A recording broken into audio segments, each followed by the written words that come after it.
The Vancouver Canucks go into free agency picking up exactly what they need in a right winger in Jake DeBrusk and a defenseman in Derek Forbort. We're going to break down these signings and the impact they'll have on the team later on this episode. Before we start, I just want to give a shout out to 3,170 of you guys that are subscribed. We're trying to reach 4,000, or I'll even say 5,000 before the season starts. So if you haven't subscribed yet, make sure to go down and hit the subscribe button. We'll be all off season into next season, giving you updates from around the Canucks.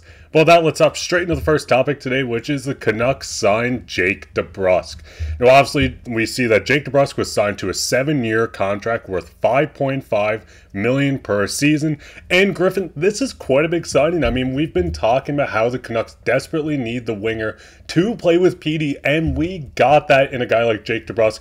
And just overall, what's your thoughts on bringing on DeBrusk for 7 years? I am very happily surprised by this signing. I think he was a name that I don't think anyone on the Canucks radar really had, or then the reports and the rumors that we were reading. It was usually Toffoli, Gensel, and all these other guys, and their remaining free UFAs with Lindholm and Zadorov all leaving today as well. So with this one, DeBrusk kind of came in under the radar and just shocked everybody. And with the size of the deal that he got, now the salary is really nice, but the long-term deal is what I'm looking at. I like that he's going to be in Vancouver for a while. He's going to be a part of this offense, and he's going to be a pillar of this offense, I think. And in the new home in Vancouver, I think it's going to be helping Petey for sure. And we're going to add another piece where this core 4 could become a core 5 or even 6 with Dakota Joshua being re-signed and Filip Hronek, and you bring in DeBrusk. I think Vancouver is in a great position to have a lot of top-end talent and a lot of goal scorers where they're going to make things happen while also being physical on the back end and in the middle. Yeah, because the biggest thing is bringing in a guy like DeBrusk, looking at him as a whole, this was the guy that just 2 and 3 seasons ago we seen score 27 goals, 25 goals. This past season, he scored 19 goals. He will lay hits during his 80 games played. He played almost every game this season. He put up 107 hits, 48 blocks. He's a guy that can play on your power play. He can play in your top 6. I mean, with the contract we see, he is going to play in the top 6. And what's your thoughts on just adding a 20-goal scorer to this top 6? I think it's great. I think having him in the top 6 is awesome, especially when 4 out of those top 6 players were amongst our highest scorers of this season, and they just had career years. So I think DeBrusk is lined up to have another big year for himself. I think having those 220-goal seasons, then having a bit of a down year, helped with his capital because they didn't have too much of a high asking price for him. So they were able to get him on a good deal where he's on a team where he's not having to focus on being the main guy, where Boston doesn't have as many weapons or core members as Vancouver has. So I think he's going to fit in very nicely there, where Quinn Hughes, Elias Pettersson, JT Miller, and all those guys, Brock Boeser, they're all going to just help contribute for him and his progress. And I think he's just going to make everyone around him that much better as well, because Vancouver's a team where we wanted to have 2 solid lines where all of them are going to be able to get 20 goals a season. And I think we finally have that, potentially extending into a 3rd line even too. Yeah, because the biggest thing with DeBrusk is obviously the Bruins. I'm not knocking the Bruins, but their center depth isn't as good as what we're seeing with the Canucks. We have a playmaker in Petey that's going to help set up DeBrusk, and I'm willing to put money that we see DeBrusk hit 30 goals. It'd be his career high.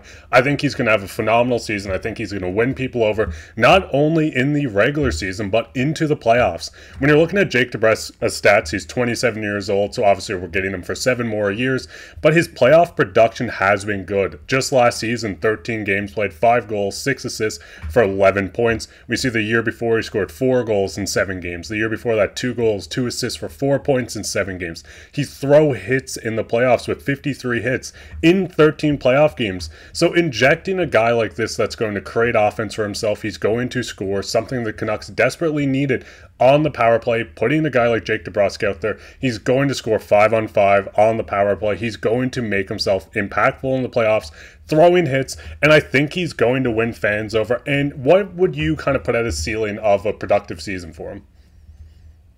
I think a ceiling would be around 30 goals. I think that would be a very high. I think he would be able to reach that maybe with this Vancouver team. Maybe around 25 goals, since that's what he's been averaging over the past few seasons.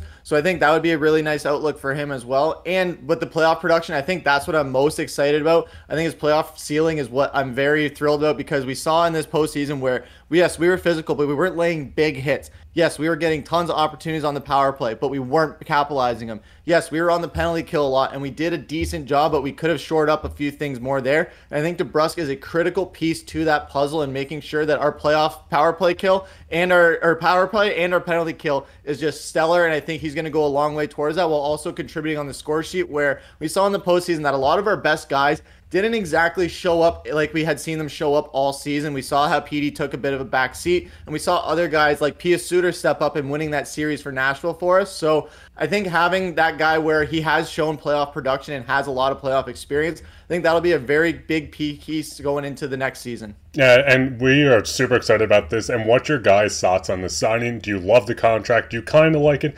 Let us know down in the comments. But it didn't stop there, and we'll get into the second topic today, which is Derek Forbort is the perfect piece. Now, this is a name that not a lot of people might know, but Forbort was also on the Boston Bruins. They stole two of our players. We stole two of theirs. He came in on a one-year contract worth $1.5 million per season.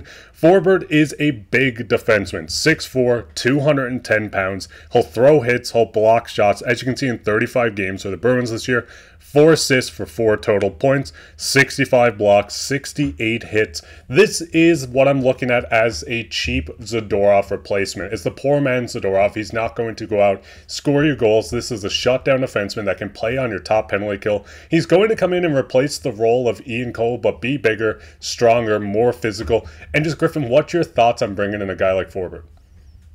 I think this is the perfect fit of what was available for the Canucks. Like you said, he is a bit of a lesser version of Zadorov, but I think that won't be a factor because he's on a team where he's got a great coach and a great GM that are going to want the best out of him and going to bring the best out of him. So I think that's going to be something that won't be as much of a worry. Yes, it's going to be a big hole that Zadorov leaves, but when you look at the other alternatives that were getting signed today, you got Brendan Dillon signed, Chris Tanev got signed. I know he's on the right side, but still, we saw these bigger defenders go off the free agency market, and I think going and getting a guy like Forbort on a one-year deal where he does have a potential to stay with Vancouver after that, or just go over somewhere else after he has a great season and rises his stock. So either way, I think Vancouver's in a win-win as far as going into next season alone. I think if they're going on a 1 year to just win the cup and then to worry about the ramifications afterwards, I think Forbort is a good piece for that. As far as the future and long term, that remains to be seen after this season with the production that he has. But I think going into next season, just thinking of next season alone, I think this is a great deal for Vancouver and a piece that not a lot of people like with DeBrusk. I think not a lot of people were looking at Forbort as, oh, he's going to be a Canuck. It's a done deal. I think this was one where we saw the bigger defenders go off of the board. I think that was one where it's like, oh, here's a hidden gem. Boston takes 2 of our guys. We'll take 2 of their guys. Like you said, even the score. And if there's going to be a team to poach from, it might as well be Boston. Yeah, and the biggest thing is, like we were saying, Forbort's not going to go out and be the most productive offensive guy. Obviously, we've seen seasons where he put up 14 points, 18 points, 18 points in back-to-back seasons when he was 24. But at the age of 31, going to be 32 going into the next season, it's kind of a low-risk, high-reward buy for a guy like Patrik Allvin, where he's looking to replace a guy like Ian Cole and Zadorov with one player, so you get a big body, physical, that can shut down other teams. And I think it is almost the perfect fit for this Canucks third pairing with a guy like Juleson, Friedman, whoever they decide to put down there, or maybe they sign someone else while we're recording this. But what's your guys' thoughts on the Forbort signing? What's your thoughts on the DeBrusk signing? Let us know down in the comments. And speaking on comments, we'll get in everyone's favorite topic, which is comment of the day. And the comment of today comes from Perry, and he says, thanks for all the great info, appreciate it, from the Caribbean. Shout out to you. We love reading through the comments and just seeing where you guys are watching from just all over the world. I feel like we're almost like Pitbull and we're Mr. Worldwides at this point.